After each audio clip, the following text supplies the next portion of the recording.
So oh god. So What? I can't say it. I messed it up in the earlier bit as well. Hello, everyone, and welcome to episode 16 of the Co-Conspirators podcast. I'm your host, John, and as usual, I'm joined by my co-host, Luke. Hi everyone. And Calum. Hello there. So I thought I'd start this off with just a quick shout out to those listening on YouTube. We really enjoy reading and interacting with your comments, but recently we haven't had as many. So if you're listening, please do feel free to drop us a comment.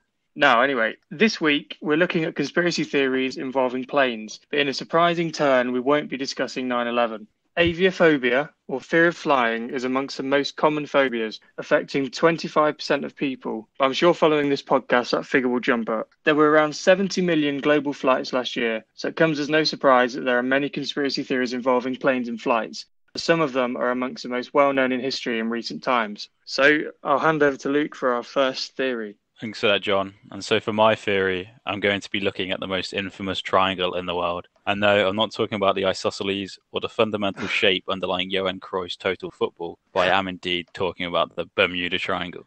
So the Bermuda Triangle is one of the oldest and most consistent conspiracies of all time, with many people believing it for well over 500 years, and some still believing it today, although to a lesser extent. For those of you who don't know, the Bermuda Triangle is commonly referred to as lying roughly between the Bahamas, Bermuda, and Miami, and it's a place where numerous ships, planes, and people have disappeared with no good explanation. The area of the triangle is often extended to include more lost vessels, and is actually even, in some instances, extended as far as the Irish coast, which, if you know geography, that's just a bit ridiculous and is taking over half the world. But this creates a bit of a selection bias, so we prefer to look at the aforementioned definition. So reference to this area actually first came in 1492 when Christopher Columbus sailed through the area on his first voyage to the New World. The Italian reported that a great flame of fire crashed into the sea one night and that a strange light appeared in the distance a few weeks later. Now these sound very strange, but have been put down by modern scientists as a meteor crashing into the ocean and a shooting star. Of course, given they can't know this for a fact, a certain aura definitely shrouds the area, and this aura was further spread across the upper class of the British elites when William Shakespeare's play The Tempest was supposedly written about a shipwreck within the Bermuda Triangle. Also worth noting is that Columbus also wrote about erratic compass readings in the area. This has been put down to a portion of the Bermuda Triangle being one of the few places on Earth where true north and magnetic north lined up, which causes the compass issues and it not to be pointing in the correct direction. Tragedies occurred in the area throughout history, and many are put down to storms and hurricanes, which isn't too unlikely considering the 10 o'clock weather report probably wasn't too accurate in 1738, and Bermuda also being in a common hurricane path. However, even with solid weather reports, this still persisted into the modern day. So one of the most infamous tragedies in the area occurred in March 1918 when the USS Cyclops, which is a 542-foot-long Navy cargo ship, sank somewhere between Barbados and the Chesapeake Bay. It had over 300 men on board and all died. What's interesting is the Cyclops never sent out an SOS distress call despite being able to do so, and an extensive search actually found no wreckage at all. Probably couldn't see where it was going. Only had one eye. Couldn't resist, sorry. No, it's just I love a good pun. So, US President Woodrow Wilson said at the time that only God and the sea know what happened to the great ship. And what's further interesting is that in 1941, two of the Cyclops' sister ships similarly vanished without a trace along nearly the same route. So I haven't found any trace of 3 of these ships now in the Bermuda Triangle. Yeah, correct. I think the issue whenever there's a wreck of a plane or a ship in the ocean is, especially when it's in such a huge area like the Bermuda Triangle. Like the Bermuda Triangle, it might sound quite small, but it's like 200,000 square miles. That's a huge portion of the ocean to be searching in, and it's just kind of vast and a bit empty in a way. That's not very helpful when the ship doesn't really send out a distress signal before it's meeting its demise. In 1918, it could be anywhere then. They didn't know where it was when it went down. Now it could be absolutely anywhere. It's just trying to find a needle in a haystack, really. A 500-foot needle in a town as many 1,000-mile 200,000 miles. 200,000-mile haystack. So basically, if you scale it down, it's exactly the same proportions. Yeah, I mean, if you're ever going that way on a plane, just have a peek out the window and have a look for us, Calum. I'm expecting to see raging hurricanes and ships and whirlpools and stuff with all the scaremongering you read about the Bermuda Triangle. Yeah. I think one thing worth noting about the Bermuda Triangle is it's actually one of the busiest shipping and aviation routes. So many planes and so many ships go through it every day. especially before coronavirus as well. And I mean, people just don't really know they're in it. And I suppose I could artificially inflate the number of ships going missing or crashes or what have you, just because the sheer number of things passing over it. But if you were by choice taking a flight or a voyage, would you really want to cross the Bermuda Triangle knowing it's got a bit of a reputation, even though it's probably 100% safe? If it was a 50-50 choice, then I'd go with the other one. I don't think I'd be that bothered. I wouldn't be that bothered in a ship, and maybe flying, I'd probably be a bit more cautious. I think what's worth noting about this actually is there was a point in time when insurance companies actually charged higher premiums for ships that went through the triangle, just because there was a point in time when they thought that was a genuine risk. But I guess it makes sense because, I mean, it is a hurricane area. If you've got ships that are going through hurricanes versus ships that probably, just going between Ireland and Liverpool or whatever, like, obviously more risk of something going wrong there. But yeah, so as mentioned, 3 ships went missing, and these are just 3 of the famous ships. It was actually a rate of 20 ships or planes a year that were going down in the area, which could be coincidental. I guess one area has to have the most kind of shipwrecks and plane crashes. Well, again, you need to know out of how many. It's 30 out of 30 million. It's pretty good going. Yeah. For the sake of being unbiased, I will mention... It was 30 out of 31. I was about to say that, yeah. I will mention that in the modern day, there's nothing to suggest there's more crashes there than anywhere else in the world. No. But you don't know, things could have changed. The secret monsters under the sea could have sadly passed away. Yeah, moving on to December 1945, and 5 American Navy bombers carrying 14 men took off from Fort Lauderdale, Florida, in order to conduct practice bombing runs over some nearby shoals. But with the compasses apparently malfunctioning, the leader of the mission got severely lost. All 5 planes flew aimlessly until they ran low on fuel and were forced to ditch at sea. The same day, a rescue plane and its 13-man crew also disappeared. I guess in that day and age where there's no GPS and you're kind of relying on a compass, if the magnetic field is messing it up a bit and the compass is pointing in the wrong direction, you can get lost. And if you've only got a certain amount of fuel in and you can't see an island in the horizon or anything, you're a bit screwed, really. Yeah, it's one of those moments where you start to say a little prayer when it's such a vast space with no real way of contacting or being able to alert a rescue ship to your location. And then for the actual rescue ship, did the rescue ship go missing as well? It did, yeah. Oh, goodness. I guess the thing is, it's not actually confirmed, but I guess what people think is there's a small area within the triangle itself where a lot of the ships and planes go down, and that's the area where the compasses malfunction and people get lost and just don't know where to go. And I guess that's what you'd argue it isn't really a problem in the modern day as such, because we don't need to rely on compasses anymore, unless you're, of course, drawing a semicircle with a protractor. But yeah, still can't draw perfect circles on those things. No, I can't either. But fast forward into the 21st century, and like the many ships and planes that went to the Bermuda Triangle and disappeared in the region, the Bermuda Triangle itself has kind of gone off the radar in recent years, with little news of disappearances or abnormalities. I don't know about you, but when I'm kind of thinking of the Bermuda Triangle, it's more from when I was a child. I don't really hear it mentioned much anymore at all. No, there's a pop song called Bermuda Triangle. Oh. But, I mean, other than that, and yeah, it's not even really a conspiracy, is it? I don't think it's more of an urban legend sort of thing, a myth. Yeah. If it's reaching a lot, going back to one of our alien podcasts and Close Encounters of the Third Kind, I believe, the Bermuda Triangle did feature in that. I think it was that squadron of bombers was part of the plot. It turned up at the start of the film. I think it was eventually revealed that aliens had abducted them over the Bermuda Triangle, decided to return them. If Calum's theory regarding Spielberg's Close Encounters of the Third Kind and him having some inside knowledge are true, then who knows, maybe aliens really did abduct people in the Bermuda Triangle. I suppose it makes sense. He wants to remain undetected, go to a place where humans are getting lost themselves, pick up a few stragglers, next thing you know, whisk them up into space and do studies on them.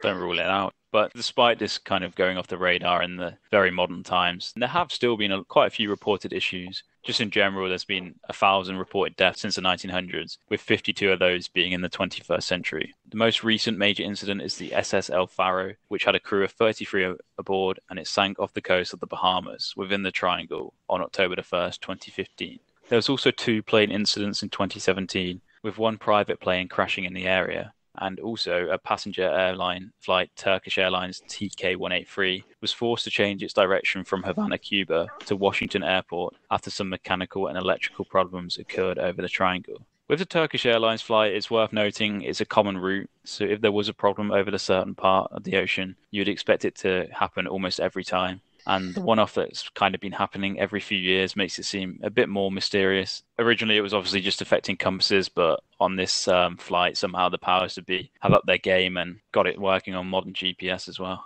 Lightning strike.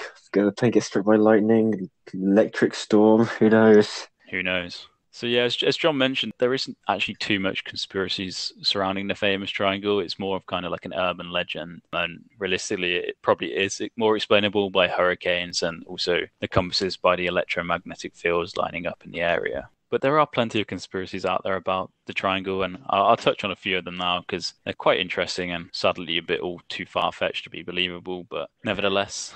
First theory is the one I kind of touched on, and that's the aliens use the triangle as a portal to travel to and from our planet. And the area is the gathering station where they capture people, ships, and aircraft to conduct research. And that's why you never really find the wreckages of the ships and planes that have gone missing there. I suppose the only thing that's made me doubt it slightly is that no search and rescue teams have found any alien ships in their travels. Well, the search and rescue teams themselves don't come back, Calum. Oh yeah, there we go then.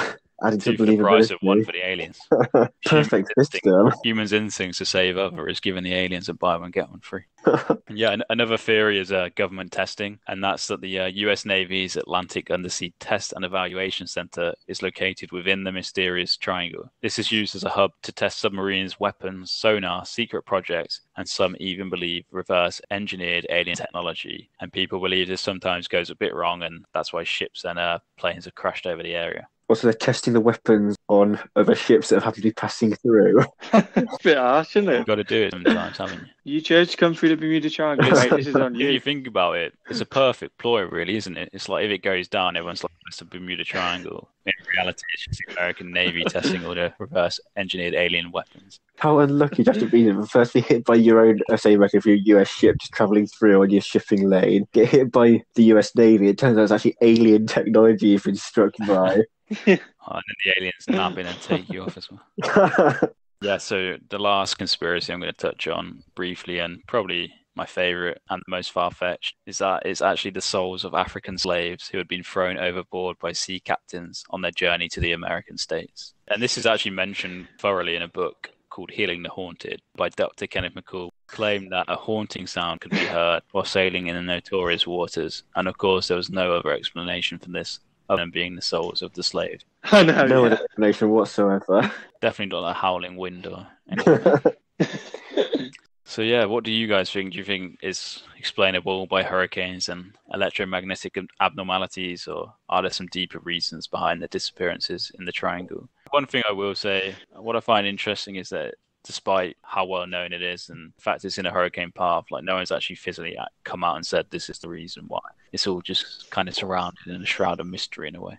It would be interesting if some foolhardy individual or diehard conspiracist was to conduct a few, say, studies. It's just take a ship right into the middle of the triangle and just wait and see what happens. Yeah. See how powerful these storms are, or see if a big alien spaceship decides to pop up. Someone would have done it, though, on their own, just to cross it. Yeah, so actually morbid one curiosity. thing I didn't mention, which is probably quite damning in a way, is that there was a guy who was sailing around the world and completed his sail around the world, and on his kind of way back disappeared in the Bermuda Triangle, and it was a solo voyage. I mean, how do they know where he disappeared if he was on his own? I guess there was just updates on his read in a way, and you know, it is a huge area. It probably takes a few days on a solo boat to navigate through that area.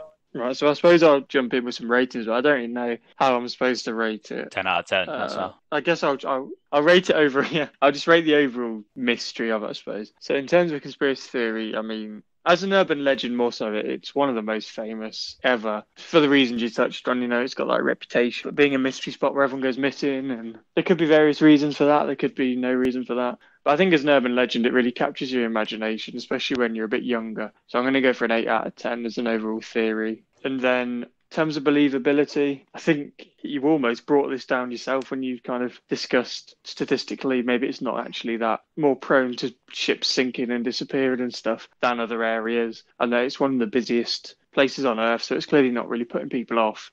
But I like the idea. I mean, there's no smoke without fire, is there? So it's got that reputation for some reason or another. I think the most likely is probably that compass one, kind of messing up people's bearings. And I also heard something, probably not, well, definitely not a very reliable source, but it's from Carl Pilkington. What are you on about? Who Can't get more reliable. But to be fair, this makes a bit of sense, I guess. But he believes, or he read somewhere, that it was because of high levels of methane in the water, which apparently makes it very difficult to swim and it can sink a ship. So, I mean, Ricky Gervais pointed out quite quickly how does that explain the planes, Just the smell. which smells kind a of bit stumped him. off-putting. Yeah. But yeah, so I mean, that could provide somewhat of an explanation. But I think believability, I'm going to go for a 3 out of 10. Yeah, just to add my own take on this one. I mean, obviously, by this point, people should be realised I'm a big fan of aliens. Any conspiracy that has aliens in automatically makes me want to believe it a little bit more. They're always cropping up everywhere. Could be behind the Illuminati at this rate, wouldn't surprise me. But I do quite like the idea that the aliens have another ongoing deal with the US Navy now and their secret Atlantis, like underwater base, trading technology and stuff. I know that's something I've come up with entirely off my own head, but I'd like it to be true, even though it's a little bit more thinking they're testing out these weapons on unsuspecting sailors and flights that happen to be they're already going off course due to the magnetic interference on their compasses, just to find out their luck's really down that day and they've been hit by an alien weapon. So for that reason, I think it bumps my conspiracy rating up a little bit. So I'm going to go for a 7.5 out of 10 overall.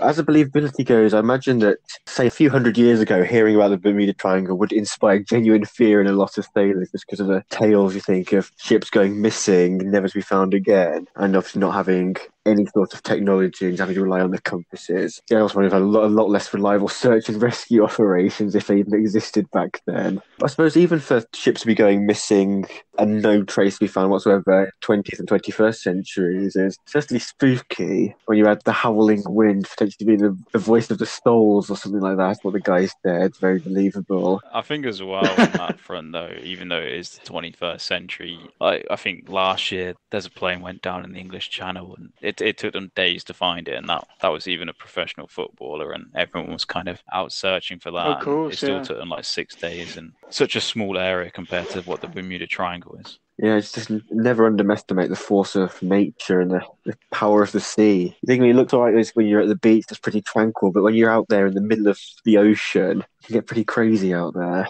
It just could be an area of just freak weather, just really powerful storms, crashing waves. But I think for that reason, there's probably a logical explanation behind it, as much as I'd like to think it's aliens and all sorts of conspiracies. So, but my believability thing is going to go for a 2, that it's something otherworldly out there that's luring all these people to their deaths. But it's certainly a brilliant urban legend. Yeah, I think as well, it's kind of just echoing what you guys say. It's kind of explainable in a way, but it's interesting for growing up, hearing of this place where, planes and ships went missing. It's scary, and, I remember the first time I was flying around the area, I was genuinely a bit scared. I mean, in a way, I don't know if everyone is, but growing up, you're always a bit scared of going on planes, just because of the stories you hear. And I know. I mean, it's always one of the thoughts in your head when you're looking down and you're that high up. But yeah, just for the fact of that, and it did have an impact on my life growing up, made me slightly afraid of flying. I'm going to score it quite highly as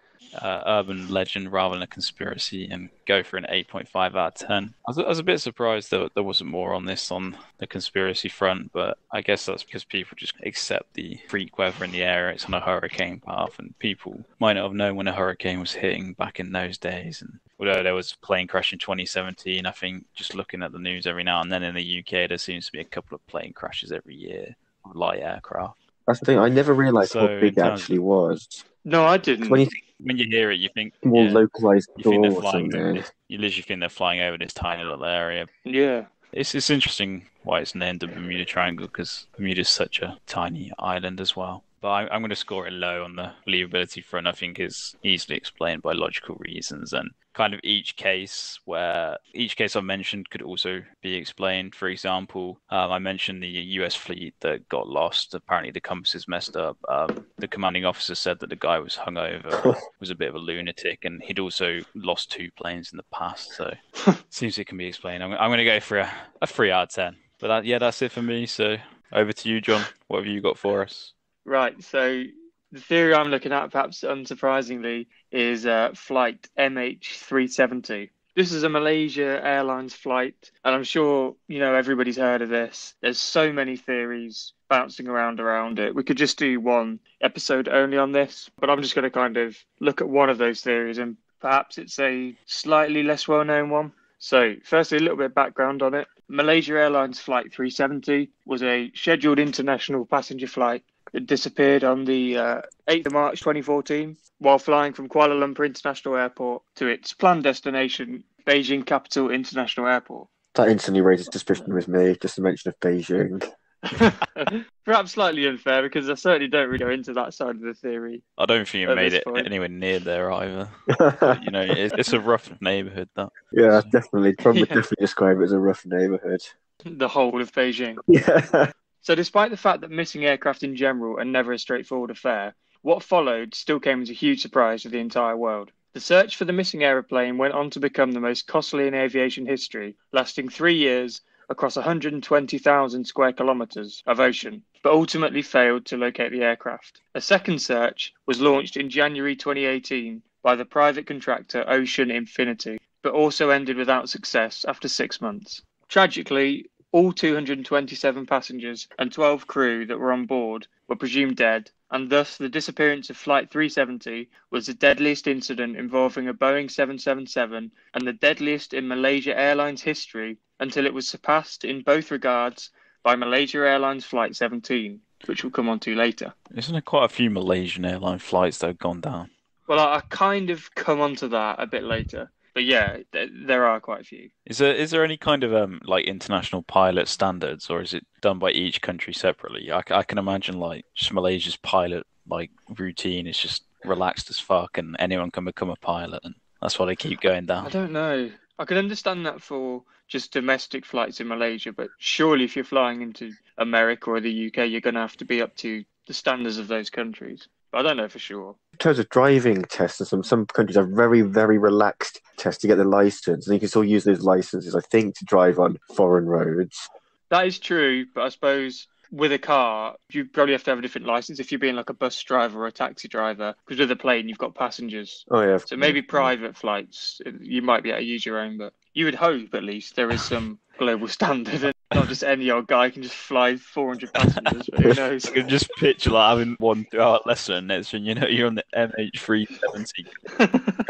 So yeah, as we'll touch on later, Malaysia Airlines Flight 17 was shot down while flying over conflict-stricken eastern Ukraine, just 4 months after Flight MH370 went down. The aircraft, a Boeing 777-200ER, operated by Malaysia Airlines, last made voice contact with air traffic control at 19 minutes past 1 Malaysian time, when it was over the South China Sea, less than an hour after takeoff. It disappeared from air traffic controller's radar screens at 1:22, but was still tracked on military radar as it turned sharply away from its original northeastern course to head west and cross the Malay Peninsula, continuing that course until leaving the range of the military radar at 2:22, while over the Andaman Sea. This was 200 nautical miles northwest of Penang Island in northwestern Malaysia. Several pieces of marine debris found on the coast of Africa and on some of the Indian Ocean islands off the coast of Africa have all been officially confirmed as pieces of Flight 370, but the bulk of the aircraft and its passengers have never been found, prompting many conspiracy theories about its disappearance.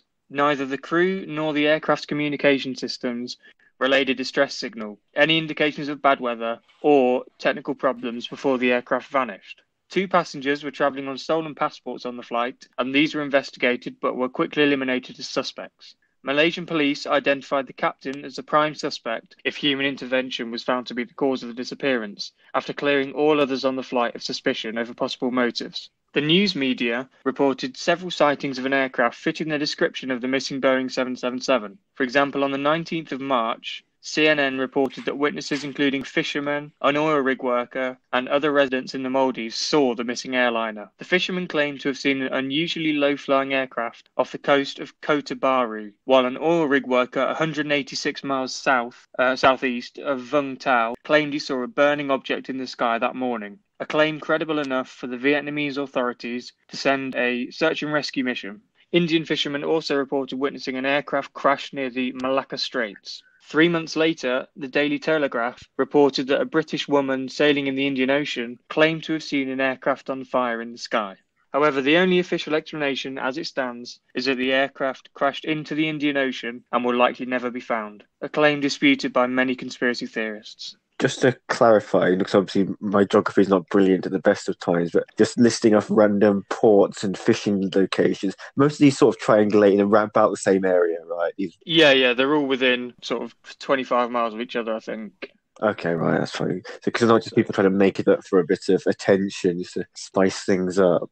Yeah, by the sounds of it, they're credible, but they still could have been made up. And it's only 3 witnesses out of potentially millions, if it really was, flying in the sky on fire. You feel like more people than 3 would have seen it. Yeah, plus there's being a plane in the sky, so that could be. Yeah. You see a burning plane, it's definitely something you wouldn't forget. Yeah, exactly. Although I think only 2 of them said it was burning. One of them just said he saw a plane flying low, which, I mean, could have been anything. How long after the supposed takeoff was this, sorry? Well, it's hard to say because some came out on the day and said that they saw it on the day, but then some came out 3 months later saying that they saw it, so It's hard to substantiate any of the claims, really. Some conspiracy theorists note that a Boeing 777 does not have the structural integrity to survive crashing into the ocean, and that it would be comparable to hitting a concrete wall at terminal velocity. If Flight 370 hit the ocean, they say it would have broken into tens of thousands of pieces, many of which float on water, such as the seat cushions, and as a result, thousands of these pieces would have been seen washing up on regional shores or would have easily been spotted by search teams. Off the back of this, one theory surrounding the attacks that perhaps isn't the most well known is that it relates to false flag terror, something we have touched on in previous episodes, and the nature of the reporting of terror attacks in different countries. For example, on 9/11, many countries reported the official narrative and have never since questioned it. However, not every country did this. Malaysia was very much in the minority with regards to how it reports Western terror attacks. John Lear, world record holder for flying the most amount of aircraft, stated that with commercial aircraft of that magnitude, plane never stops communicating data to air traffic control, the manufacturer and governments. This is regardless of any electrical, mechanical or human failings, because otherwise this would present a huge design and safety flaw in any commercial airliner. When you say they don't relate the official narrative in Western terror attacks, do you mean that they kind of like just say, oh, it's the cause isn't known yet, and they do a bit of investigation, or do they just kind of leave it as that? Yeah, so I will come on to that later, but it's basically that in Malaysia and certain other countries as well, when, for example, a 7/7 bombings comes out, they will kind of look at it themselves and make their own minds up, whereas almost everyone else, particularly in the West, will have one story that everybody will I guess it is a Muslim-heavy country, so don't want to point the fingers immediately. Play a quick game of conspiracy while they're at it. As a result, John Lear maintains that even 8 hours after supposedly ceasing contact, at the point the aircraft would have run out of fuel, someone would still have absolutely known where the aircraft was, namely Boeing and Rolls-Royce, as well as NORAD, because the planes are specifically designed to communicate information to the manufacturer of the engines and planes in case anything were to go wrong. Many conspiracists believe that Malaysia has been on America's hit list for a while due to the fact it's Islamic, considered by the West to be non-democratic, but above all has a very low American approval rating, owing massively to the Kuala Lumpur War Crimes Tribunal. You missed off a big one. Go on. Used to be communist back in the day. Well, exactly, that's why, it says about they're still considered to be non-democratic, probably owing to that communist past. Which this is all news to me. I thought Malaysia is one of those most nondescript countries. I wasn't aware of all this. Malaysia's they got beat. A mess politically, totally. Yeah. So, Kuala Lumpur War Crimes Tribunal was set up by former Prime Minister of Malaysia, Mahathir Mohamad, in 2007 to unilaterally and impartially investigate war crimes. It was set up in response to what he saw as failings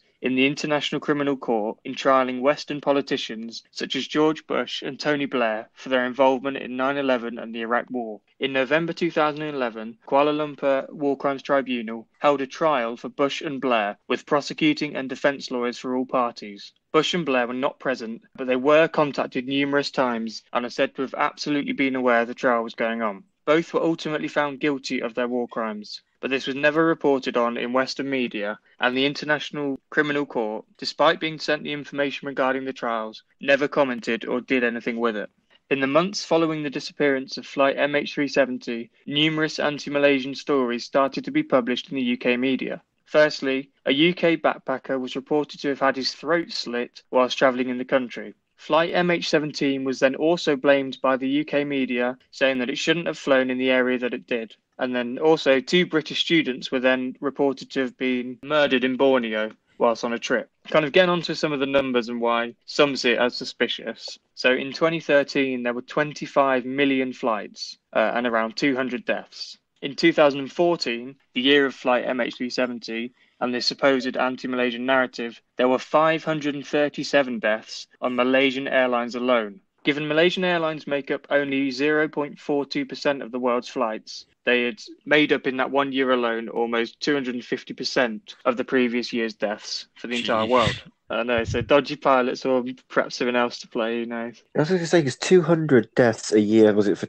2013? That's not even the total capacity of a 747 or 777. Yeah, I know, so there must have been literally no kind of huge commercial airliner crashes in the whole year, which I suppose shows just how safe and unlikely they are now. Isn't that the year Chapecoense went down? Yeah, I don't know. It wouldn't have been 200 people on that, though, would there? No, that was like 30, and I mean, some survived as well. I don't know how you'd survive a plane crash. God. I mean, I'm assuming that it's either a crash landing or crashing at takeoff, right? I'm assuming that's literally the only plausible way to survive. Oh, yeah, it wouldn't have been 2 planes crashing into each other. I mean, like a normal plane crash, like over the ocean or over land, yeah, 0 chance. But like, if it's just a messed up landing, I don't know. Who knows? So, yeah, as we kind of touched on there, statistically, this presents a very clear anomaly, leading many to believe that these figures were not actually accidents, but they were actually intentionally done to discredit Malaysia and paint it as an unsafe country in need of regime change, thus also discrediting the findings of the Malaysian court regarding Bush and Blair and their involvement in 9/11 and the Iraq War. The anomalies with such a flight, such as the lack of signal, clear abrupt left turn with no obvious reason to do so, complete lack of wreckage, and the lack of communication from Boeing or Rolls-Royce regarding the location of the flight point to more than just a pilot gone rogue. The implication here being that the US and or UK government made the decision to shoot down or even stage the missing flight entirely to discredit the Malaysian government and their findings regarding the Iraq War. So a bit of a different spin on that maybe that you're expecting on that theory, but I'll hand over to you guys for some thoughts and some ratings. There's definitely a different take on it. I wasn't expecting that, given that even though it's relatively recent, I really can't remember very much about this, apart from the fact it's one of the biggest plane crashes or aviation conspiracies around. There really aren't many concrete theories, to be honest, as to what happened, because in essence it lost signal, supposedly. Whether it did or didn't is somewhat up for debate. And then if you're buying the idea that it lost signal, you had nowhere contacting it, then it's literally a plane that's gone up and in essence never came down. So it's very difficult to even theorise where it went or what happened. It did the massive U-turn though, didn't it? And wasn't it just going in the complete wrong direction?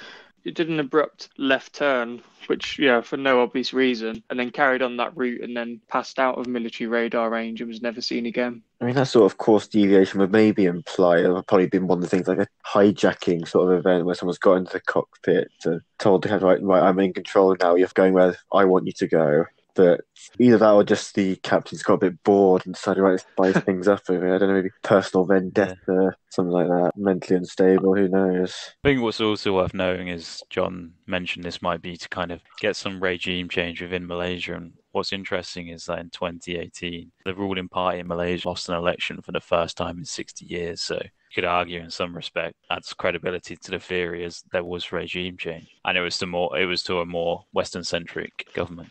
Oh, well, there you go. 10 out of 10 believability coming my way. Yeah, but on the Malaysian regime, this war crimes trial, it just seems like such a bizarre circumstance to try 2 incredibly high-profile names in the West in a relatively small country without them being there, having defence and prosecution lawyers for both parties, basically defending the idea of Bush and Blair rather than them actually being there. That seems really strange. I'm not sure what they were hoping to get with them, because even if they find them guilty, what is the Western world going to do with that information, really? Well, what they were hoping would happen is, I mean, according to them, they'd probably be biased, but according to them, they actually did a proper trial, properly with lawyers, went into it, with an open mind and just wanted to see how they found it with their top lawyers in the country and see what their opinions on it were. And they were then going to present these findings to the Western world and, more importantly, kind of international court that deals with these matters usually, but then they obviously found Bush and Blair guilty, sent it to the International Criminal Court, who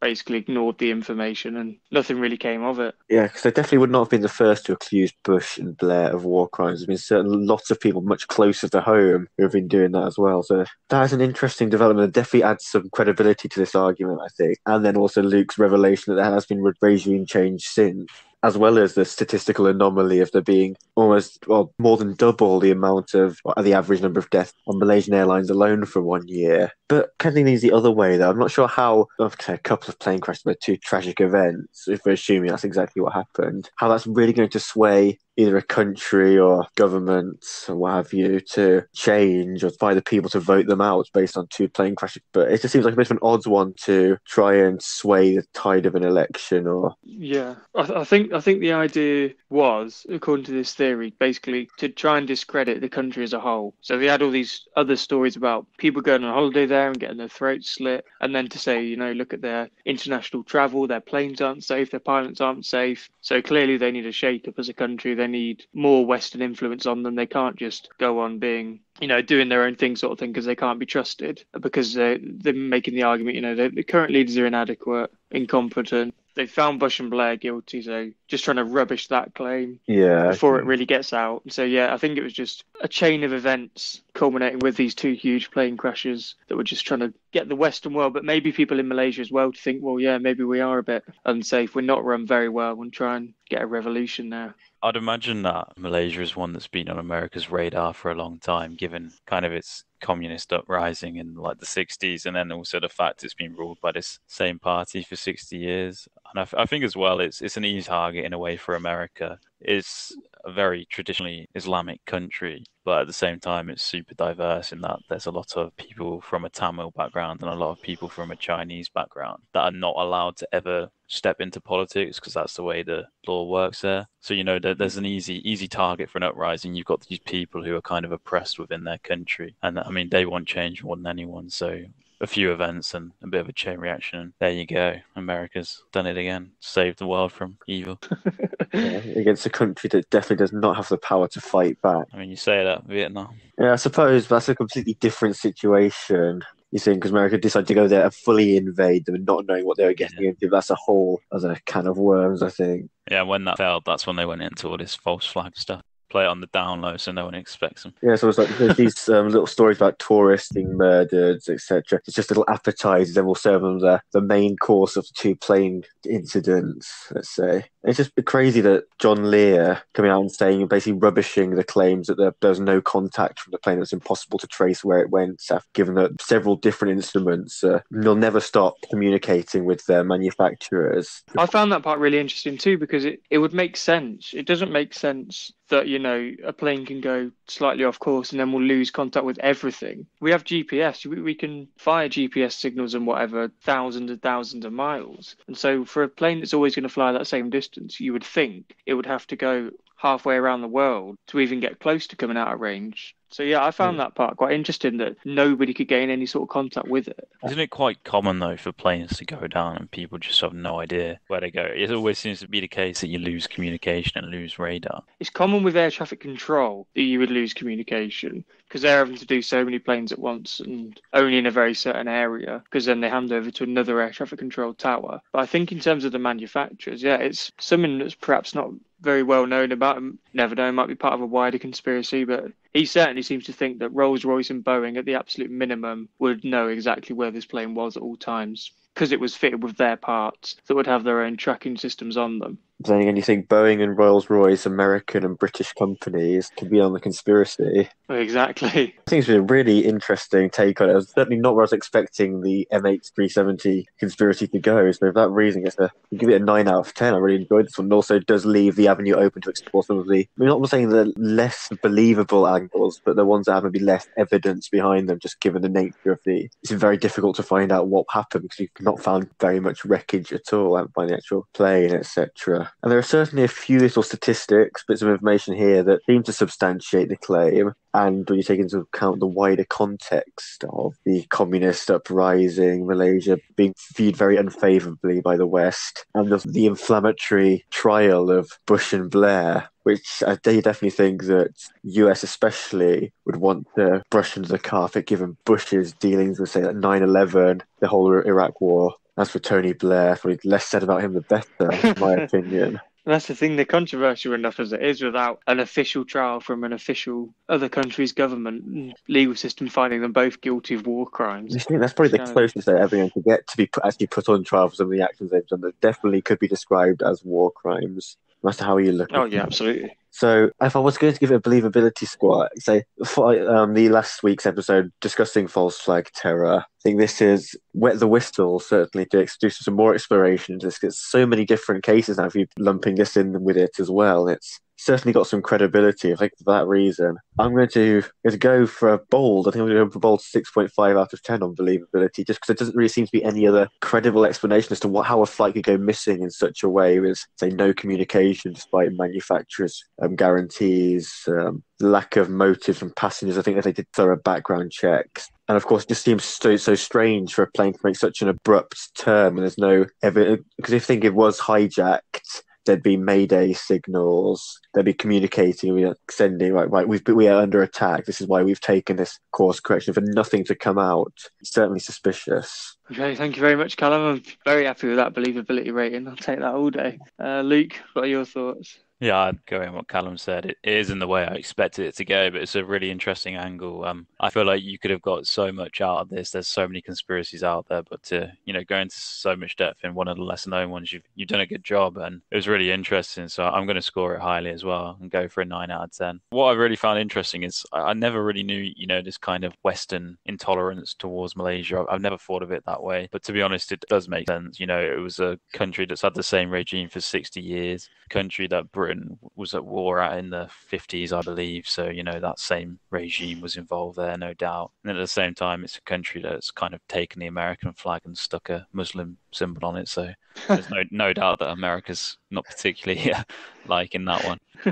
But yeah, it's really, really hard to say because, it's just something that we really don't know what's gone on. And, if there was something seriously up with it, you'd expect there to be some kind of communication, especially when this huge left turn was taken and they're still within radar and still within communication. You expect someone to go up and say, what the hell is going on this plane? And you expect some kind of response, but because there's none of that, it's a bit eerie and makes you wonder who's doing this and what's going on there, and also that it was never found. But yeah, adding the stories of the missing backpackers, and I think also recently, what I find really interesting is that the regime that we just mentioned that was in for 60 years and finally got overthrown has now come back into the power this year. And I remember seeing literally the other day resurfaced news stories of a young British disabled girl who was murdered in Malaysia, and that does seem to get brought up a lot. So maybe there is something to John's claims there. Got to keep our eyes out in the papers from now on. Anything about Malaysia, see how negative it is. Yeah, and I mean, given America, especially's interference in South America during the Cold War and, also Vietnam, you wouldn't put it past them to do something in this country they've clearly got a bit of a dislike to. So I'm actually going to go for a 5 out of 10. I don't find it too ridiculous at all.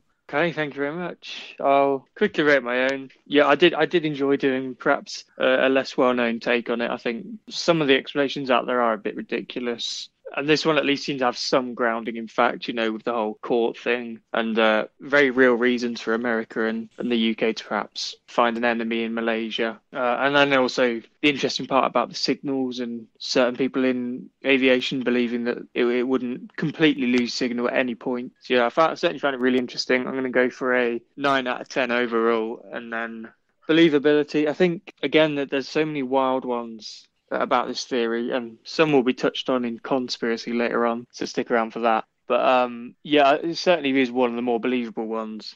So yeah, I think it's hard to rate. I think it's still quite a bold claim saying, it was either intentionally tampered with or shot down by the West in order to turn public opinion against Malaysia and view them all as incompetent and things like that. But yeah, there still isn't an official explanation. There is still no official narrative about what actually happened and why it happened. So I think I'm going to go for a 6 out of 10 on believability. And that wraps up my theory, and I'm now going to hand over to Calum for his. All right, thanks very much, John.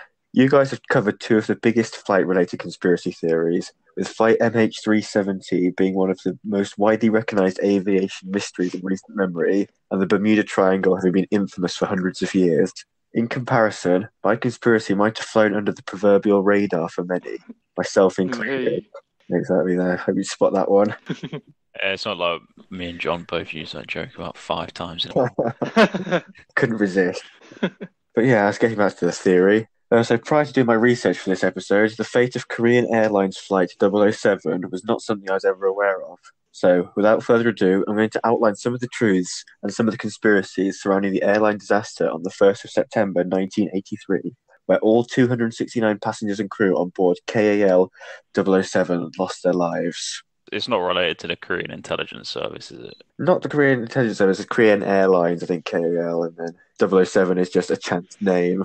You love it. Yeah, we just elevate the theory somewhat. Reminds me of a time as a kid, I went to a caravan park and I stayed in caravan G6. And it was a good time. Yeah, so for 007, it seems quite appropriate given some of the theories that I will later detail.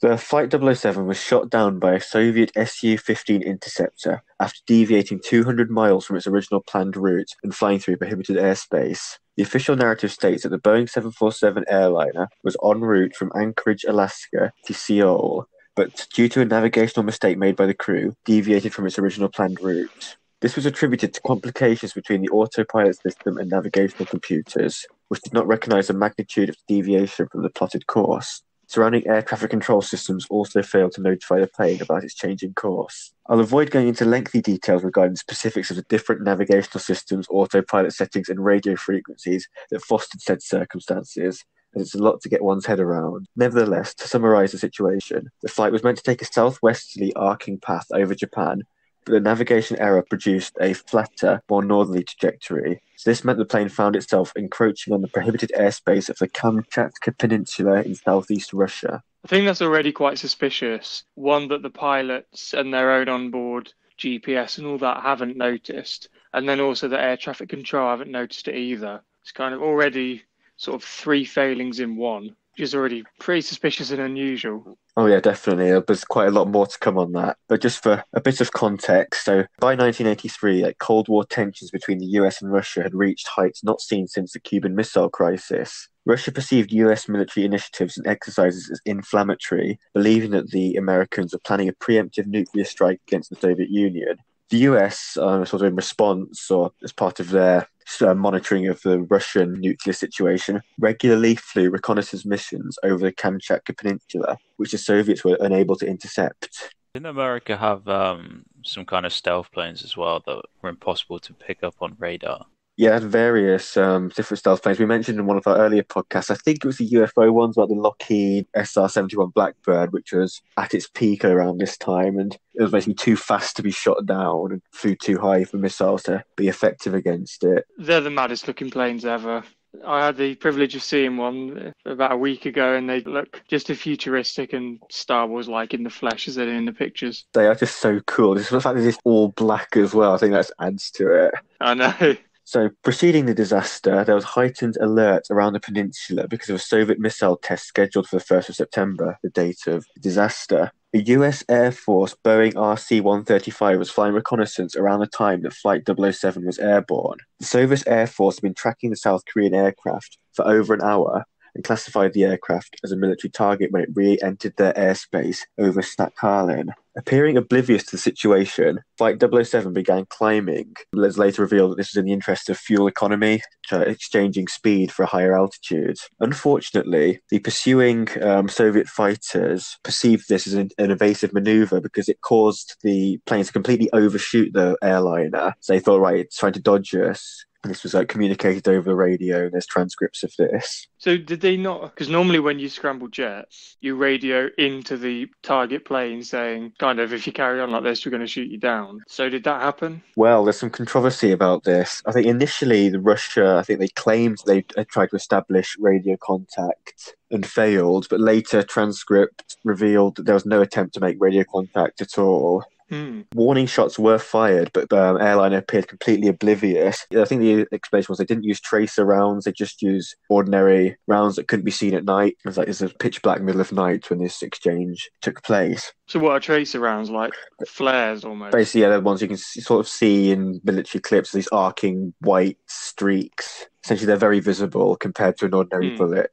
All right, okay. Just as Flight 007 was about to leave Soviet airspace for the second time, the shoot-down order was given. Air-to-air missiles were fired, crippling the plane, which eventually crashed into the sea near Monoron Island, west of Sakhalin, in the Sea of Japan. The controversial actions taken by the Russian authorities did not end with the shooting down of the airliner, which of course spawned several conspiracy theories. Many of these are based on suppression of evidence, such as the flight data recorders, amidst a backdrop of Cold War disinformation and propaganda. After reading some of these theories, 007 seems a very fitting flight number, because some of them could be taken straight out of the plot of a classic Bond film, especially given it's the Cold War. So as John picked up on earlier, the first angle of investigation examines the nature of the flight path deviation, with several theories that range from a lack of situational awareness by the pilots, a deliberate and calculated deviation from the course, or an inertial navigation system programming error by 10 degrees of longitude. However, it's since been established that if the INS was programmed erroneously, an incorrect aircraft system position would not register relative to the original intended flight plan. Basically, the system would think it's flying on the correct path, so all the displays would appear normal. And according to the International Civil Aviation Organization, recordings from the flight recorder details bantering and casual cockpit conversation, which indicated that the pilots were completely unaware of any deviation at the times of the encroachment to hostile airspace, which you think if you found out, received some warning, there'd be a mass panic of activity to try to course correct, realizing you're now hundreds of miles away from where you're supposed to be. However, having veered more than 12 nautical miles off course, Flight 007 would have been unable to make direct radio ports with nearby air traffic control towers, and would instead rely on relaying information via the next scheduled flight following the same path, or the correct path, which was flight KAL007, which was just minutes behind and perfectly on course. By being forced to basically relay their radio signals via this second plane instead of going direct, 007 should have put two and two together and realised that they were well off course. Further evidence from the presence of Flight 015 was that the two craft had exchanged weather reports, which displayed very different wind conditions. 007 was encountering headwinds, while 015 reported tailwinds. It's basically the complete opposite. This evidence basically gives the implication that the pilot should have recognised this and taken some action, which has then gone on to perhaps imply that the deviation was intentional, given that all accounts note that the pilots had several sources of information that could have alerted them to their increasing deviation from the planned routes. It's also been alleged that unintentional deviation from course would have alerted the aforementioned US RC-135 reconnaissance plane, so it's currently monitoring the area. The spy plane may have even detected Soviet radio chatter regarding the wayward Flight 007 and warned it of its danger, as well as informing its own command in civilian air traffic controllers. Is there a reason why they would intentionally deviate? Well, I'm just about to come on to that now. I was going to say, I'm hoping he's coming on to that. Yeah. If you leave that part out. So, yes, this has led to theories that have suggested that the flight was part of a spying mission, arguing that the investigation by the International Civil Aviation Authority was a cover-up of a carefully planned ferret mission, which is what American reconnaissance missions were nicknamed, flying over Soviet airspace, trying to monitor for nuclear activity. It goes so far as to suggest that the flight recorder was planted for the Soviets to find. Planned spy mission theories basically point out the incongruency of a civilian airliner going accidentally astray in one of the most military-sensitive, well-observed area during the Cold War. They also point out those powerful land and sea radar arrays that could have tracked Flight 007 as it crossed the NORAD-prohibited civilian flight zone and approached and entered Soviet territory. These basically military installations, specifically for the monitoring of aircraft amongst this no-fly zone. Another angle pins the blame on the Americans or the Japanese in an interesting turn of events. So Flight 007 was intended to trigger Soviet air defences, covering for other US surveillance flights, almost as like a bogey sort of situation where the Russians pick up this one and allows other US flights to remain undetected or almost on a lower priority. Details have emerged that the Korean aircraft was apparently communicating directly with other KAL flights 46 minutes after the official time of the shoot-down. So this seems to imply that the Russians weren't actually responsible for shooting it down. It seems to imply it wasn't shot down at all. Slightly building on that, apparently there was a large air battle taking place between the Soviet Air Force and the Americans, during which the Soviets shot down several American aircraft. There's no real judgment on who actually shot down the plane because it did crash at some point. The theory postulates that the real cause of destruction could have been a surface-to-air missile fired from a US warship, similar to the case of the USS Vincennes shooting down of Iran Air Flight 655, or even from Japanese forces who were unable to identify the airliner, which was keeping radio silent. Another angle that supports this theory further is that the supposed crash site had a suspicious lack of crash remains and evidence of body parts and wreckage around the Monaron Islands, was where the flight was reported to have crash landed, suggesting that it downed somewhere else. However, most of these theories were presented before the flight recorder was actually presented. It took 10 years for the Soviets to actually release information contained within the recordings. And since, along with that, transcripts have emerged of the Soviet military's chain of command in response to the developing situation, which did detail a shoot-down order. However, there's still some discrepancy about where the plane eventually crash-landed and the apparent lack of remains, which several theorists have attempted to answer, and supposed to answer the question why there were no bodies, body parts, or body tissues, and no luggage found at the crash site. The first theory, perhaps the most far-fetched, is that the bodies were eaten by giant Japanese crabs. I mean, the Japanese spider crabs are big buggers. I'm not sure they're feasting on human remains right down to the skeletons. I don't require a taste for Louis Vuitton suitcases. Another equally far-fetched, but you don't know what it's like to be shot down, for a plane to be hit by a missile, suggests that the rapid decompression following the missile impact caused the plane to shear in two, basically breaking off the back of it, I think they're implying, causing the passengers to be sucked out of the aircraft, leaving their clothes behind. This may also explain why articles of clothing and other identified remains were washed up many miles away from reported impact sites. And there's also reports that many clothes were found fully zipped up. Yeah, it doesn't make any sense. Yeah. If you're in a fully zipped up jacket, how could your shoulders come through the neck hole? More likely that it's out of the suitcase or something. That's probably a much more likely situation. But obviously conspiracy theorists didn't seem to entertain that idea. By that logic, if you skydive, you would land on the ground naked. Maybe the Japanese spider crabs don't like fabric, so only eat the skin. Very carefully eating it round it, somehow managed to remove the skeletons as well. Unzip the jacket and zip it back up. Yeah, got opposable claws, haven't they?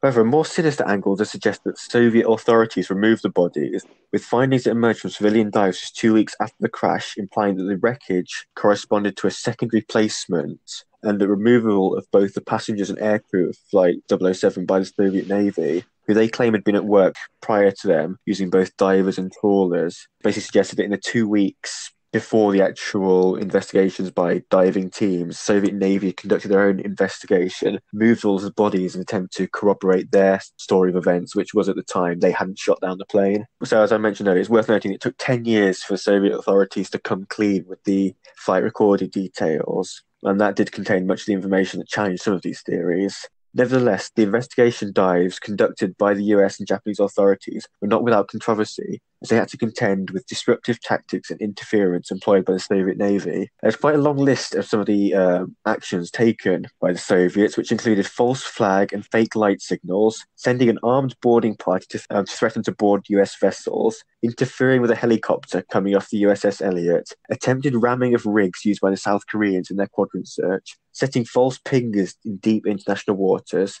sending backfire bombers armed with air-to-surface nuclear-armed missiles to threaten US naval units, crisscrossing in front of US combatant vessels, cutting and attempted cuttings of moorings of Japanese vessels, and radar lock-ons by Soviet cruisers. Quite the list there of, I don't know what they're trying to achieve with this. It seems like it's being a constant annoyance, but an annoyance that also has nuclear weapons. It just seems a bit petty, but if they're trying to hide something, they want to hold it up as much as they can. Yeah, it seems like that, but surely with all of this activity, the US realised something suspicious is afoot. This is not the normal investigation that people have to contend with and trying to dive to find the wreckage. I mean, I think they find it suspicious enough as it is without them doing that, I think. Yeah, it's probably quite expected. I think tactics were like that, just full stop during the Cold War. Really be annoying as hell, but not annoying enough to actually start any nuclear war. But I find it weird that there weren't more, unless there were more major repercussions to this, because Soviets shooting down a passenger airline with 160 people on board gives an excuse for the US to have some retaliation. Yeah, interestingly enough, one of the passengers on the plane was US Democratic Congressman Larry McDonald, who was a prominent anti-communist. So that just fed further into the conspiracies, as it was a deliberate act by the Russians. So just to wrap things up then, did the Russians actually have something to hide, or were they justified in a decision to shoot down the airliner? Or do you believe the more far-fetched theories that the US and Japanese were involved in covering up a reconnaissance mission that went horribly wrong?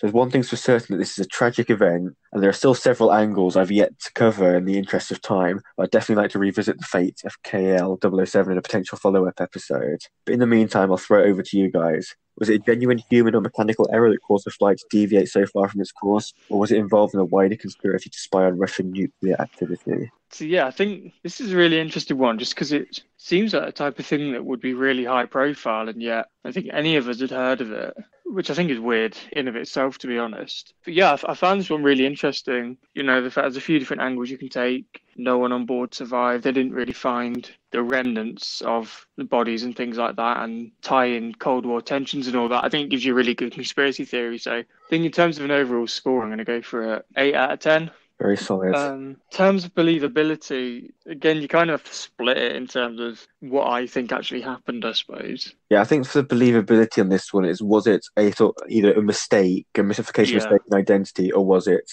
a deliberate act of war, essentially? So what's the official story, by the way, that they flew there by accident, and have Russia said they shot it down by accident, or have they said they believe it was military? I think Russia's official line since was that they believe it was a military threat based on the fact that it didn't respond to warning fire. They'd got a claim initially that they did try to make radio contact, but this was later revealed that they didn't. But they shot it down intentionally because it was encroaching on prohibited airspace. Yeah, and they thought it was a US spy ship. Yeah, I think I would side more towards that one, just because I think that, as touched on, the fact that all those types of communication failed and the pilots had a few sort of indications that they were a long way off course, and they would have known that there was a no-fly area and sort of limited airspace in that area as part of their brief. Even though they were a fair way off course, they would have known there was always that risk, because you can quite easily get blown quite a long way off course. So they would have been aware of that.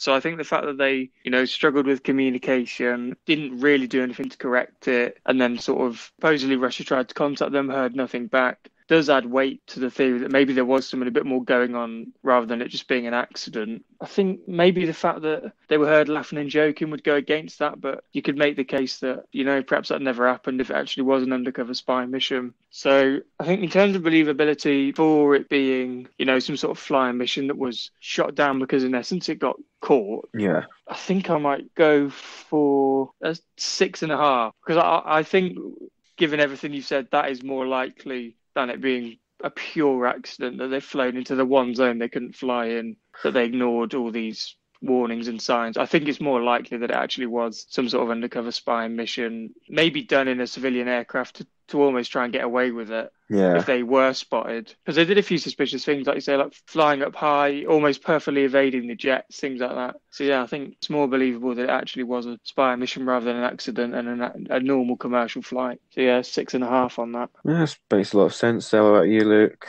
Yeah, I really enjoyed this one. I think the Cold War is just such an interesting time in history, and as much as we might like to think America's the right side, there was definitely some dodgy tactics on both sides of the war. There's actually some very interesting declassified files on the Cold War from the States where they kind of detail their actions, like in South America, where they just openly go in and mess things up just to shake it up and support and train up rebels within America to overthrow the communist leaders. And it'll be interesting to see in the future if any more kind of declassified files come out surrounding the Cold War in Russia, because as far as I'm aware, there's not too many out there. If any time was an appropriate time to do it, I think now would be, just given that Putin's probably pulling the strings of Trump, if you believe that angle. So these perceived relationships between the two countries to be fairly amicable. Yeah, exactly. And I think just because of all the kind of weird ongoings of the Cold War, it's always going to be interesting to hear a conspiracy, because you never know. There's always a chance that there's believability to it. So as a theory, I'm going to give it a 9 out of 10. And then in terms of believability, it seems very strange that it'd be an accident to just completely fly into the wrong zone. As far as I'm aware, Alaska to Seoul isn't anywhere near the Bermuda Triangle, so they can't put that electromagnetic currents down to the electronics messing up or anything like that. Or the portal that's in the middle of it. No, I don't work in air traffic control, but if planes could seriously go that crazily wrong off route, I mean, seems like a pretty impossible job, and I've got a lot of respect for anyone that does it. Yeah, we have missed the trick here, not getting our resident air traffic controller. He's out of work at the moment, so I'm sure he's got plenty of free time. True. I'm kind of torn between it being a spy plane and also being shot down by Russia with like little warning shots, I guess, because I feel like Russia probably a bit chuffed off like Gung Americans ho. Yeah. being outsmarted by Americans overall. And if there's, these stealth planes that the Americans built first that are able to go into Russia and go undetected by radar, and, they're just getting annoyed and they might think, oh, this airplane that's gone slightly off path, American spy plane, let's just shoot it down. Let's like not kind of worry about the repercussions of it a bit. But I guess as well, if they did have contact with it and they found out it was like a Korean Airlines flight, they might think this is a bit of a win-win given the Americans and the Koreans alliance and the way the Soviets were kind of propping up North Korea during that period. At the same time, I think it's very risky, and I'm not sure the Soviets would be as stupid to shoot down the plane knowing it, because you'd expect some kind of retaliation from America, especially as you said, democratic congressman on board. But yeah, at the same time, a passenger plane is quite a smart move, because you'd assume that the Russians wouldn't shoot it down, so wouldn't be surprised if it was some kind of spying mission. So I'm actually siding a bit with John there, and I'm going to go for a 5 out of 10 for that. Fair enough. Right, just to wrap things up, I think like having researched it, still my line of thinking is very much aligned with what you picked up from what I've relayed, basically, given that the Russians seemed a little bit gung-ho, especially not following proper procedure and trying to make contact despite saying they did. Had they have made contact and they could be received complete radio silence, I think they'd be a bit more justified in than firing warning shots and then making a decision to fire them missiles, because that would have at least given the indication there'd be something coming through for the pilots on the radar or the radio saying, right, there's a couple of fighter jets trying to make contact, we might to do something. And ignorance of that would have basically alluded to the fact it was a spying mission, which we're still not entirely sure of. But as a rating, I really enjoyed researching this one. When I was doing my initial just scan of what's flights, I clicked through a couple, but this one really jumped out at me. There's so much about it, and I think I'm going to give it a solid 8.5 out of 10. There's still a couple of theories I'd like to revisit potentially, as I mentioned. The believability is a really funny one. Supposedly, one of the biggest points of contention is the lack of wreckage, body parts, clothes, etc., and luggage. That's basically, you think though how choppy the seas are, different currents, tides, etc., could be washing up all over the place. And the fact that it's not 100% certain where the point of crash was, and also just the disruptive behaviour of the Russians during the joint investigations by the US and the Japanese does seem to paint them in a bit more sort of a suspicious light. But then again, you're not discounting the fact that the US may have been spying using the civilian aircraft, especially since they had another spy jet in the vicinity which didn't attempt to contact this plane that was 200 miles off course. So I think for that reason, there was something going on for sure. That it wasn't just a case of complete obliviousness by the pilots. The fact their navigational computer may have been set slightly wrongly, which caused them to follow a different path via the autopilot. But I'm going to give it a 5.5. Believability that they were actually doing something they shouldn't be. They were more aware of the situation than they'd like to have let on. But now I'll throw it back to John to round things off with a good old game of conspiracy. Okay, thank you, Calum. So it's everyone's favourite part of the episode. It's a little game we like to play at the end called Conspiracy. So for anyone new listening, the basic premise is that the host, so this week it's me, you have 3 conspiracy theories. 2 of them are genuine conspiracy theories, in as much as somebody online, at least one person believes it and has written a little bit about it, and then one of the 3 I've made up, and then it's the job of my co-host to try and determine which one I've made up. However, this week is a little bit different. We do have a game of traditional conspiracy right at the end, but we have 3 warm-up rounds just to whet your appetite a little bit. Not even 2 for the price of 1. What's it? 4 for the price of 1. 4 for the price of 1. A cracking deal. So the first 3 are kind of quick fire, so it's just one answer. Probably don't need that much thinking about the answer compared to the kind of normal round of conspiracy, but they're all flight based. And I did say at the start of the podcast that despite being about planes and plane crashes, that we wouldn't mention 9/11. However, that is no longer the case as of conspiracy, because your first question is, how many hijackers were there on 9/11? Is it A, 13, B, 17, or C, 19? I'll go first. I'm going to go for B, 17. I'm going to go for C, 19. And Calum takes an early 1-0 lead because it was indeed 19 hijackers. So I do remember researching this as part of our 9/11 episode. Thankfully, that's lodged somewhere in my trivia bank of useless facts. Although by definition, this wasn't useless. It allowed me to score a point.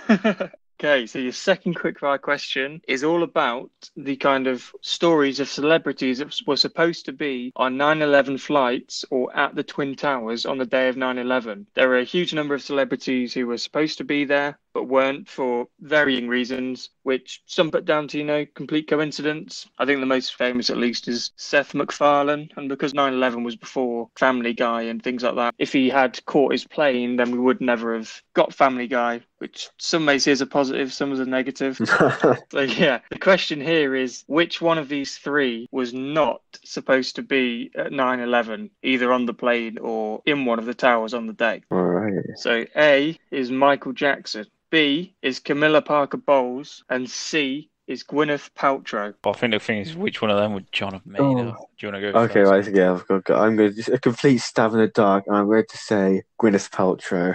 Okay, Luke. I was going to go for that. I'm going to go different. I'm going to go for Camilla Parker Bowles. Okay, and Luke has levelled it because the one I made up was Camilla Parker Bowles. I thought it was a red herring.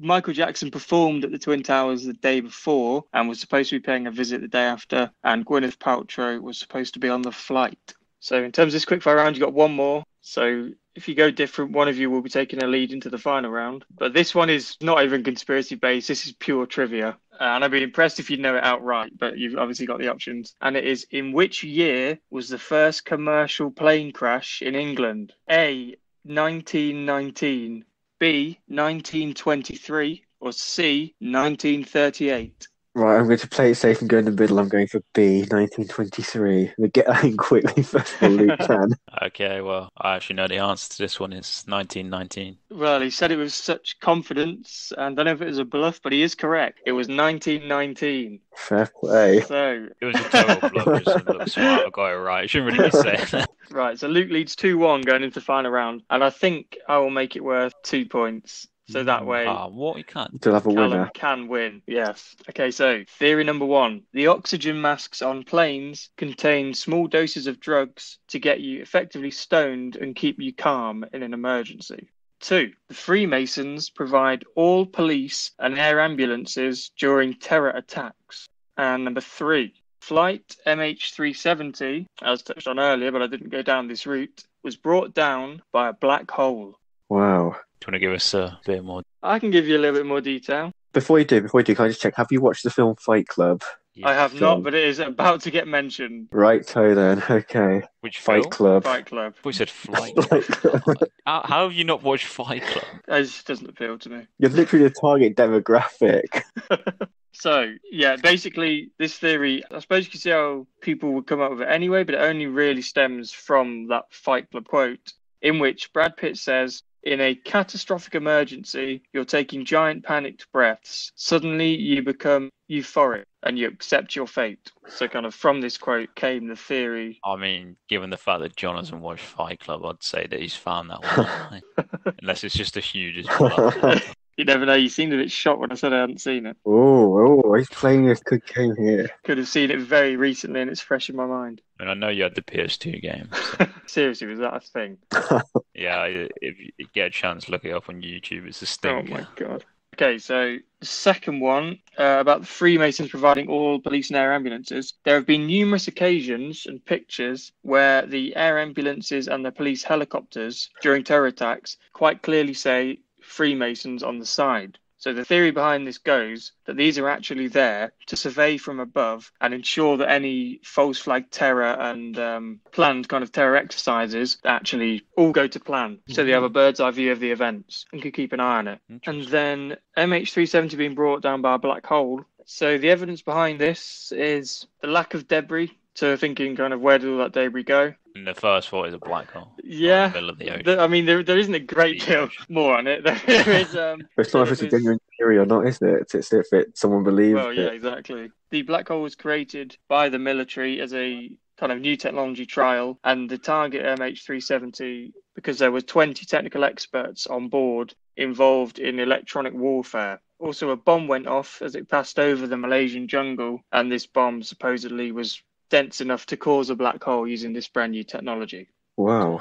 Okay. Experimenting on a passenger jet. Well, the Americans did it. Korean Airlines Flight. Exactly, yeah. Well, a passenger jet and the fact that there were two, like, supposedly electronic warfare soldiers on board. Who had the weapon? Don't know. So I was tempted to just copy Calum, so I did guarantee think my that. win, but to stop me doing that, I'm going to go first. I'm going to go and say that the Fight Club one is, unless it's a fantastic bluff, in which case you should get yourself down to the local poker club straight away. I'm going to rule that one out.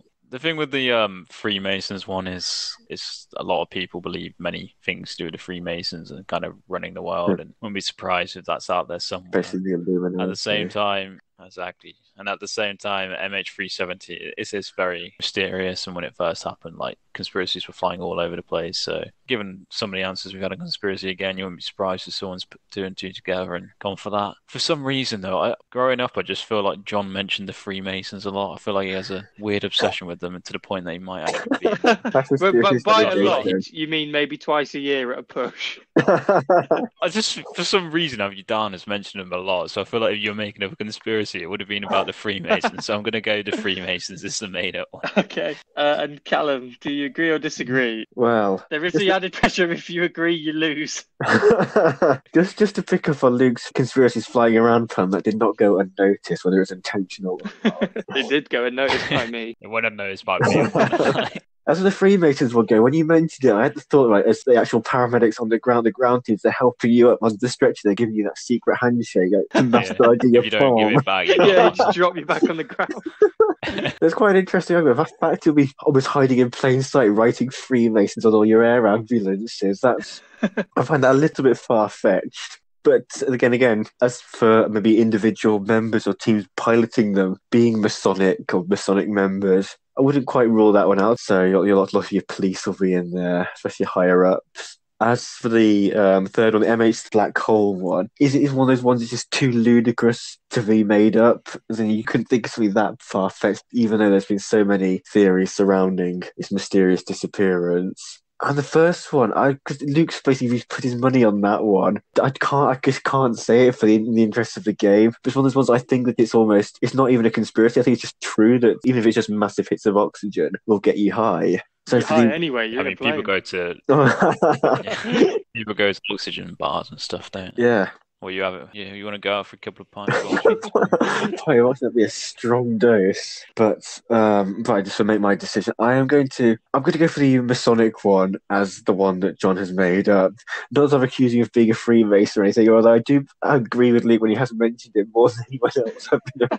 Wait, so you're losing? Oh right, I thought you picked the Fight Club one for some reason. No, I ruled that one out. Right, in that case, I'm picking the Fight Club one as the one John made up, and he's basically a massive poker player who's got a brilliant bluff on him. Because I cannot believe that John would not think that Fight Club looks appealing. Yeah, Fight Club final answer. So your gamble on Fight Club has not paid off, unfortunately. The made-up one was indeed the Freemason one. On the Fight Club one, I haven't seen the film, but apparently it's quite a popular conspiracy theory. But they also said that the statement made by Brad Pitt is actually inaccurate, and the opposite would happen. Giving you a huge hit of oxygen wouldn't make you docile. It would make you hyperactive. In essence, I think it would make you more panicked because you're suddenly taking loads of panic breaths. It would increase your heart rate, things like that. So I think people have latched onto that, kind of countered that point by saying, well, maybe there's small doses of drugs in there. But there's no evidence to support it, but it is a genuine conspiracy theory. The black hole one. Again, I was a little bit concerned you might have seen this because it's actually, it's everywhere. There were thousands of articles about this. It was a very popular theory to the extent that some quite big news reporters like CBS actually commented on it and had a look at the feasibility that it was brought down by a black hole. But they've all concluded that it's pretty unrealistic. Yeah, that's just the thing with MH370. Since before you brought it up, it completely left my mind. It was such a huge event. But so I think that always gets conspiracy theorists out in force, trying to outdo each other almost. One of the other popular ones with it was brought down by a meteor, but again it was kind of saying it's so unlikely. And then the Freemasons one, there is a little bit of truth in it. So there actually are pictures of the police and air ambulances at the London bridge attack on the ground helping people in, and they do have the word Freemasons and I can't remember what else written on the side. It says like property of the Freemasons. That is legit. But the fact that they were there to survey the attacks and make sure everything went to plan, that was the made up part by me. So fair play. Fooled one of you almost by default because you didn't have a choice to win the game. They displayed superior conspiracy tactics there and completely just checkmated me before I could even make a move. You know, John's definitely a My granddad is, but I'm not, sadly. Yeah. Oh, Yeah. Thought he's paternal, grandpaternal. Thought that's how you get membership. I could have membership if I wanted, but Go on then. I'm an outsider now. Let us in on all the secrets. It's To be inside fair, the yeah. cover. I'll do it a 1,000,000 subscriber special. I'll join and film it all. I'll try and get to the top. It's first day at the office, you're going off in a plane. Just say that was a good game of conspiracy there. Nice, interesting take. I think it's challenging the next host, which I believe is me, to also maybe to deviate from the path most trodden with regards to conspiracy. I mean, if it ain't broke, don't fix it. We've had some nice comments about it in the past. They don't feel too pressured to try and one-up me, because otherwise, in about 10 podcasts' time, it's going to be a full 8-round pub quiz on conspiracy theories. Don't rule it out. we do an interactive ITV are going to So yeah, I suppose that brings the whole podcast to a close. Thanks very much to everyone who listens on YouTube and on all the other platforms. It is really great that you listen to us still, because we're now 16 episodes in, which I think is maybe longer than some of us thought we might go on. We got no plans of stopping now. We're really enjoying the kind of momentum and all these different topics and just delving deeper into the kind of rabbit hole that is conspiracy theories. As mentioned before, please do feel free to drop a comment. We do love reading those and interacting with those. And yeah, keep challenging the status quo.